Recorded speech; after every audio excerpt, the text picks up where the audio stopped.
Loan recovery agent ఎవరైనా మీతో ఇలా ప్రవర్తిస్తున్నారా? మీ ఇంటికొచ్చి మిమ్మల్ని బెదిరిస్తున్నారా? ఏమయ్యా మనిషి ఉన్నావు, తీసుకున్న అప్పు కట్టాలని తెలుదా? 3 పూట్ల తింటున్నావు. रिकवरी वाले बंदा है ये, कब से मेरे घर पे आके ना मैंने इसको 1 डेढ़ दे आप जो लगता है कर लो। मैंने 20 बार बोल दिया भैया।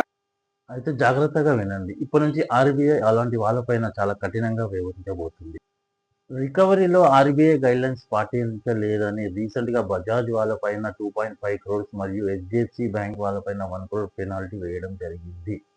ఆర్‌బీఐ నియమాలు ఏంటంటే రికవరీ లోన్ ఏజెంట్ వాళ్ళు కేవలం మీకు పొద్దున 8 నుంచి సాయంత్రం 7 వరకే కాల్ చేయాలి. మీతో దురుసుగా ప్రవర్తించరాదు. మీ అనుమతి లేనిదే మిమ్మల్ని కలవవద్దు. పబ్లిక్‌లో మిమ్మల్ని ఇన్సల్ట్ చేయరాదు. ఎవరైతే లోన్ రికవరీ ఏజెంట్ ఇవి పాటించరో మీరు ఆర్‌బీఐ సైట్‌లో వెళ్లి కంప్లెయింట్ ఇయ్యవచ్చు. వాళ్ళ పైన పోలీస్ స్టేషన్‌కి వెళ్లి ఎఫ్ఐఆర్ గాను బుక్ చేయవచ్చు.